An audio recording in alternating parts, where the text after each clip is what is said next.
And then I'm also going to record it too. So Yeah, great. Yeah, people have asked me if recording will be available. So absolutely. And then I'll send it to you.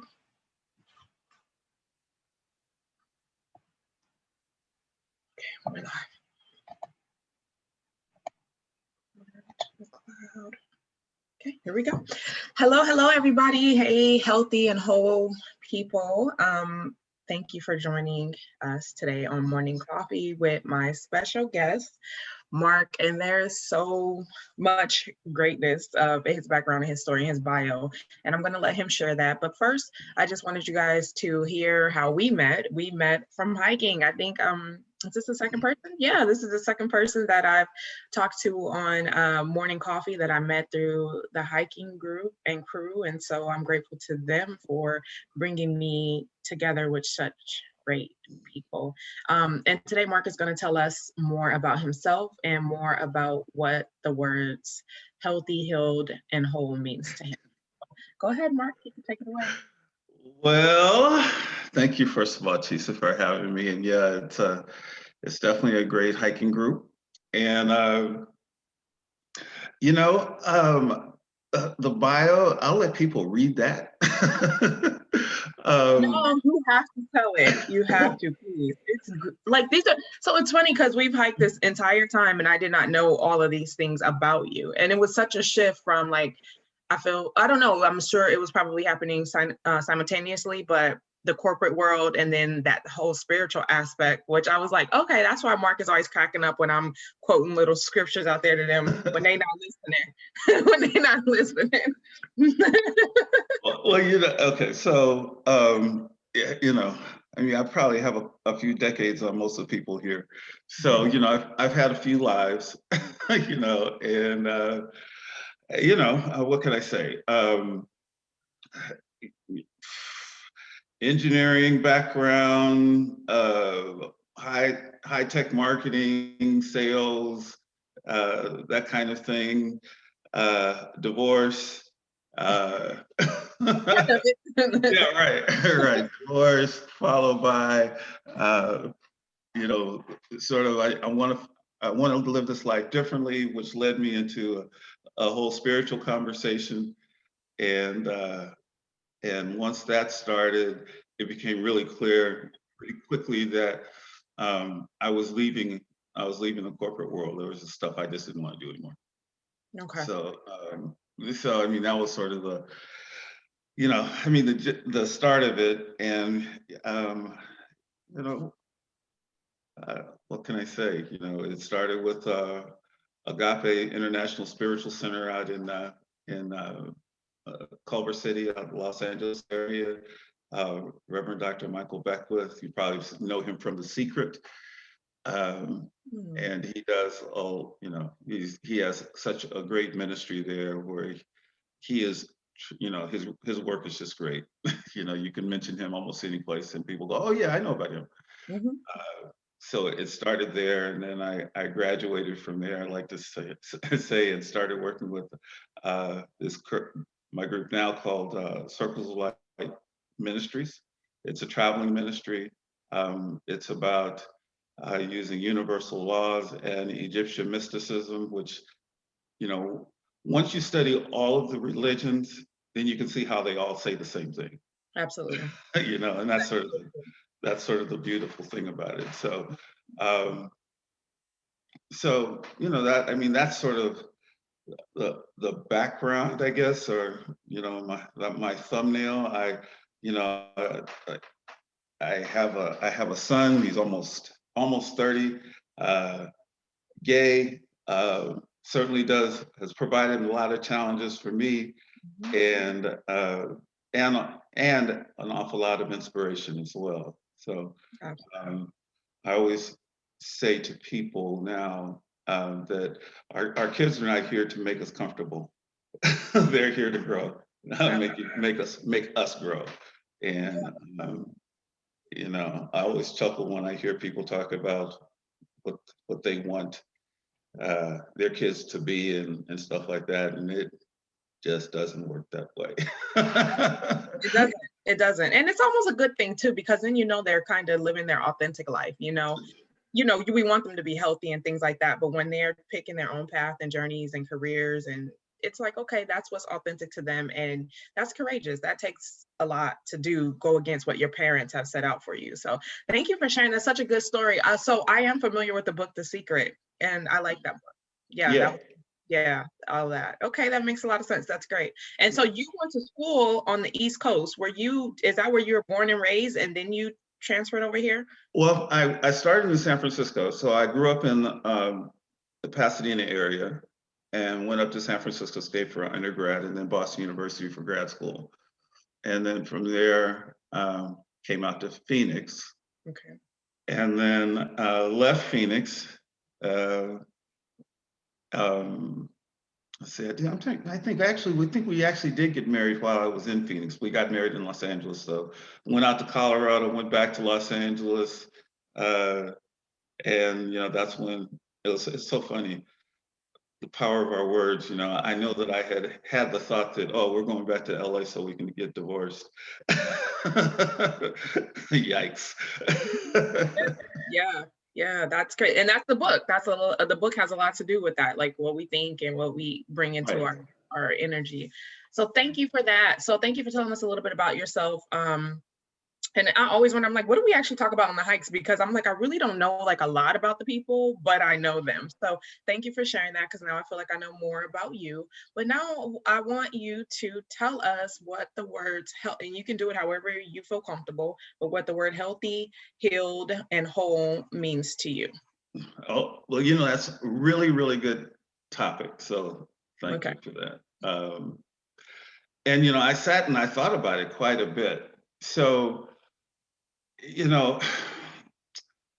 let's just start with, I always want to start with um, what does it mean? What do the words mean? So, you know, in my mind, I sort of organize it from, if you're whole, then you have health and you don't need healing. Mm, Okay. okay. Conversely, if you need healing, then you know that you're not healthy and obviously you're not whole. Okay. So I started thinking about it just from those terms. And so what is wholeness? What does that really mean? To me, it means, there's one thing that's happening, there's oneness happening. If you have a cut on your arm or something like that, in order for it to heal, that two-ness has to then actually close up to become one. Okay. So if we apply that to our lives,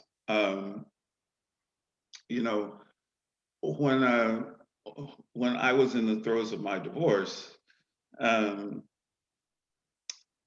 I certainly thought that she was, there was two-ness going on, that there was her and there was me. Which obviously meant that meant that there was some healing that was required. Mhm. And it certainly impacted her health, and there's certainly some impact as far as my mental and emotional health and things like that. That's just what happens. Mhm.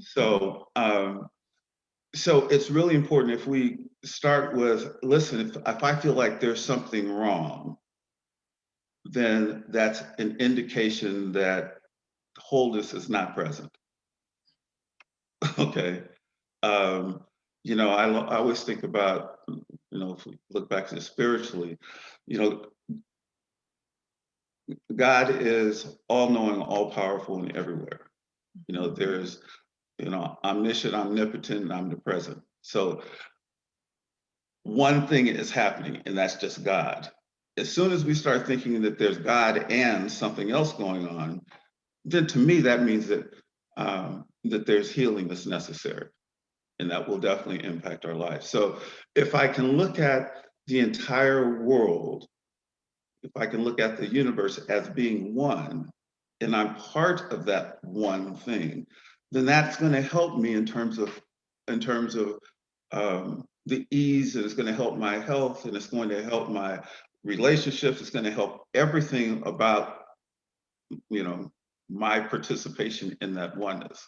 As soon as I start thinking there's two things going on, as soon as I start thinking that um, that my ex-wife was XYZ or Donald Trump or whatever, then that's going to mean that there's, I know for me that has meant that there's healing that's required. That's going to impact my health. It's certainly going to impact my relationships. It will impact. I even found that it even impacts my money. so so the challenge always is to actually see that oneness, that there's only one thing that's going on, no matter what it's looking like. The challenge is always to see that that's only God that's happening, all the time. That's the challenge. And then when we cannot see that, or when we don't see that, or when I don't see that, then that's generally an indication that, I've got some inner work to do, some inner healing work to do to recognize what I see as outside of me is actually not a problem outside, but actually inside. Mm-hmm. And that's hard. No, that's good. That's good. I like to say that too. Either he's God or he's not. Like, what is it going to be? Right. Yeah. Right. And if he's not, then the problem is not him. The problem is my own. The problem is my own view, perception of him. And it's funny. This morning I was thinking about a little exercise. It's all so thank you so much, because I never thought of this before. So if we actually think about the astrological signs, right? And if you just read just the general characteristics of each astrological sign, you can actually read them and see some aspect of each sign within yourself. Mm-hmm. Every sign, if you go all the way around. So that would tell me then, me as the creator of my own personal universe, that would tell me that I'm capable of being all of that. Okay? So that's a really, really important thing. Now, if we then take that exercise and then identify the different races, black, white, red, yellow, and brown, and we identify or come up with the characteristics of each one of those, and then just, characteristics, both positive and negative. And if we go through those characteristics, we can say, I can pretty much do all of those. I've got the potential, or I can actually see how those are active in my own life, which then indicates to me that I'm capable of all of that. Mm-hmm. If I do that with male, female, I can do the exact same thing. Mm-hmm. And then, of course, if I can do that with orientation, then I can do that. I can see that. So in effect, now I can see how I am capable in my divinity, in my godliness. I'm capable of being everything. Okay. Now, from a wholeness standpoint, then that now allows me to then look at something else, quote, outside of me, and go, oh, okay, well, I recognize that. I recognize that in myself. And it's not, they are no longer a problem. If I can go through that process enough times with myself and to be disciplined enough to recognize, to see that whatever is outside of me is actually just a reflection of something inside of me. Yeah, absolutely. It would be interesting to see you married now, Mark. I don't know how you felt that you changed since your last marriage, if anything, but it would be interesting to see that, because what you just said is almost that purest form of love that you can have for a person. And it doesn't even mean romantically, even friendships, when you can allow people to be them and whatever they're doing is not affecting you because you're so solid in yourself, and you have that kind of control over your own emotions and thoughts and things like that. It takes a lot to do that. Absolutely. And what I also know with myself is that even when I, have my own bouts of insanity where I think that there's something else going on, Mhm. or I want to complain about something, I'll Yeah. complain about it, and then at some point I'll go, yeah, okay, now let's sit down and deal with that here internally. Mhm. And to your point, I'm actually hoping that the relationships that I have with people, I hope that they have the freedom to feel like they can be however they want to be with me. And certainly, I think a lot of people would probably think that I'm how I'm going to be with them. So. That's good. That's good that you give people that space to do that. We all need that, right? And then to do that, we grow. So, so you told us about, and I don't want to cut you off. So you tell me if you still have more to add to that, or if you feel comfortable with what you shared, you can continue to go forward. I Yeah. have things about wholeness, but yeah.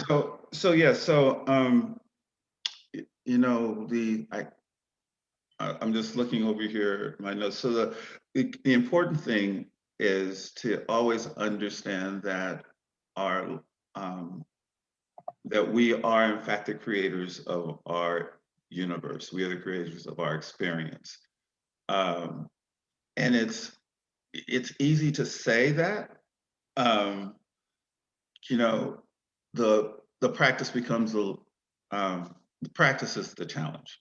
So when we say creators of our experience, um, let's talk about our financial well-being. Um,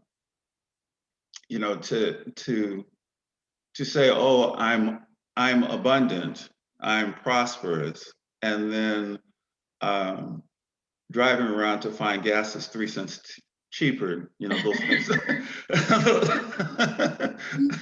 those don't go together. Yeah, that's good. That's good. I never thought of that. So it's like your actions have to match with what you're actually saying. Exactly, and what you really believe, and that takes a lot of honesty. Yeah. Um, I'm um, to say that I'm loving, for example, and then I'm driving around and always angry about people cutting me off on the road. Yeah. You know, um, that's and then okay, so why then am I going to get angry? What is that bringing up within me? And that's a practice. Um, that's a practice, and it's a challenge. Mhm. Um, Oh, and I meant to, I didn't have, I have, don't have it. And then let's talk about health. So if we recognize, there's this really, really good book. Are you familiar with Louise Hay? No. Okay. So Louise Hay um, actually has this book called uh, Heal Your Body. Okay. And I should have had it right here. And I don't want to get up and leave, but it's called Heal Your Body. And I'll take a picture and send it over to you so you can actually include it. Okay. And what she does is she links repetitive thought patterns, beliefs with sicknesses. Yes. Okay, Mhm. so if people really understood that um, having having long term uh, unforgiveness or anger, and that leads to cancer, Yeah. would you, would you be mad at people? If you understood that when I'm mad, I'm poisoning myself, and by poisoning myself, I'm going to end up having cancer. Yeah. You know, those kinds of things to be able to, it just turns out to be either it's going to be love or it's fear, it's going to be love or it's going to be anger, and then it's going to be in a different aspects or different kinds of way that it'll turn up in your body depending on the kind of anger that we have. And I meant to have that book. It's like if you look, you can look up a sickness, and I always like to do it with people where it's like you look up a sickness of somebody that you knew, Mhm. you know, and then you read the habitual thought, the thought that um, that she identifies. And invariably, a person will say, oh, yeah, I can see that in them. Mm-hmm. But if they look at their own sickness, then generally one's ego would not allow them to be able to see that with themselves. Yeah. You know? So yeah, the being, you know, and it comes back to, you know, being made in the image and likeness of God. Mm-hmm. Okay, God is the creator of all, and just as that, we are the creators of all of our experiences, all of our experiences. Mm-hmm. And I think that's the that's really the challenge. That's the good news, and that's also the challenge. You know. The It, Danita's asking, what's the name of the book again? It's Heal Your Body. it's called Heal Your Life. Oh, Life. Okay. Yeah, Heal Your Body. I'm sorry, I was thinking someone else. But Heal Your Body by Louise Hay, and you can actually find her on Facebook. LOUISEHAY. Louise Hay. Yeah. That's some good stuff. That's some really good stuff. And yeah, I love that. Your perception is your reality, what we say to ourselves over and over again. But you know, sometimes people can't get out of that loop, right? Like it's hard to get out of the loop of thinking one way. And I think that's the hard part. So do you have any tips on that, on how to get yourself out of that loop of the negative thought process to the positive? Yeah, it's called pain. Say it again. Say it again. So, and you know, I think at some point or another we call it the bottom of the bottle. You know, when you have drank and woke up with a hangover so many mornings that you get to that point where you go, I don't want to do this anymore. Right. And at that point, then you stop. Yeah. And, you know, it can be alcoholism, it can be, you know, it can be food, it can be sex, it can be anger, it can be, you know, any host of things, but each person has to get to that point where they go, I don't want to do this anymore. And there has to be a better way. Yeah. And once you get to that point, then it's like, okay, now, you know, now we can move, you Yeah. know. Unfortunately, my experience has been each person has to get to that place themselves. You Yeah. know, Yeah.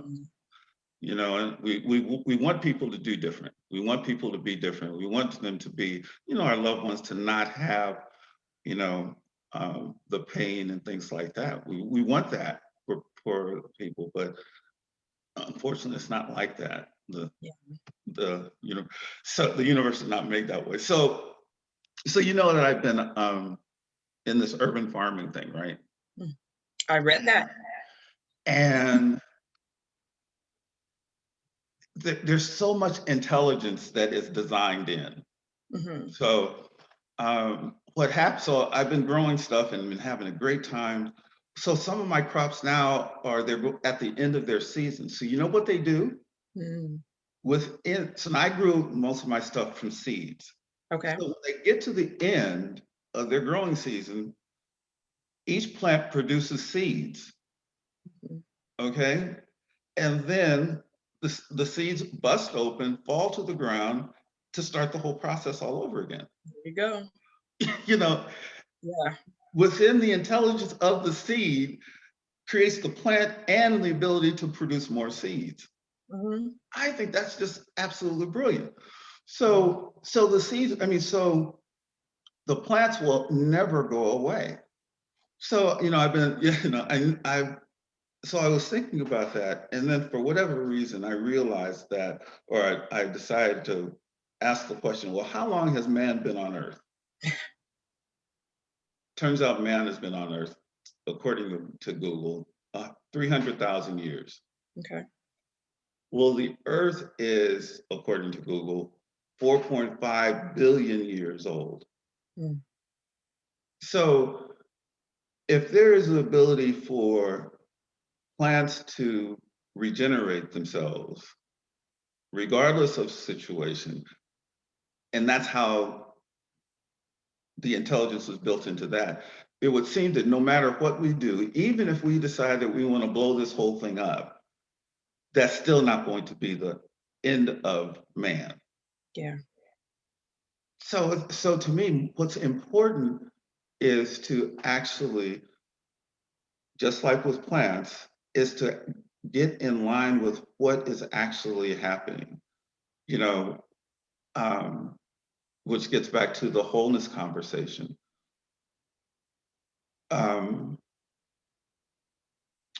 We have intelligence.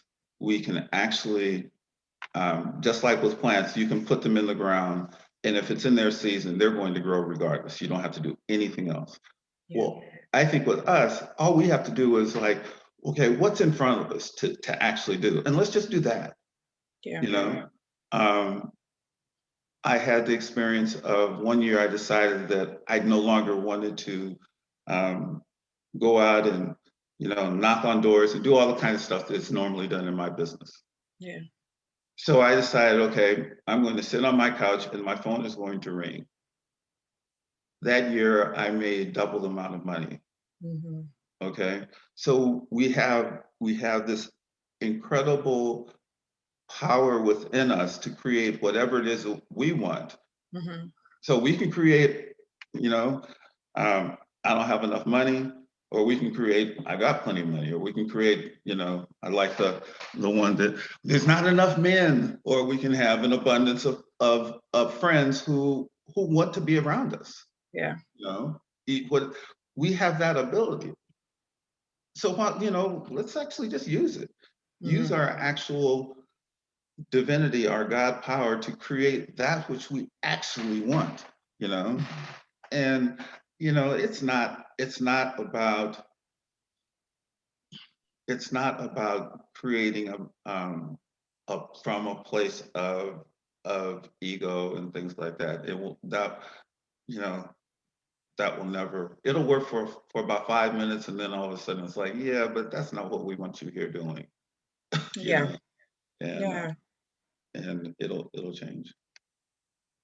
I love that. Thank you so much. You've given us a lot of insight and information to sit on and think about and being mindful of. In addition to some tools, there's a book here that we can look up. And then maybe some of us will revisit The Secrets. Also, I don't know if people can see this chat, but there's another book called A Course in Miracles that I have not heard of that I am going to look in. I think I might have, but either way, I think I want to look into that as well. So thank you for sharing that, Danita. Yeah. Yeah, I didn't realize that you were reading that. That's what I read every morning. And what I will do is there is a daily, I'm gonna call it a podcast, but basically every morning, the lessons are being taught by my teacher. They're roughly anywhere from a minute to a minute and a half. Where you can read the lesson and then hear what she has to say, or you can just listen to what she has to say. It gives a nice way in which to begin your morning as well. So I will forward that to you, Chisa, and also send that over to Danita so you can put that with the book and all that other kind of stuff too. Perfect. Thank you. Thank you guys for all joining. And just an FYI, thank you for everybody who joined the Zoom call, but Danita's from the hiking group too, just so y'all know. We were talking about all the people we met from the hiking group. So, you know, but no, thank you for everyone who joined. And again, Mark, thank you for your time. I appreciate you for your time and your knowledge and wisdom. And hopefully I'll see you on the trail again and that's it. That's all I have. Thank you. Thank you for having me. And I really appreciate you. And I'm glad I had the opportunity. Okay. All right. Thank you. Bye. All right. Bye.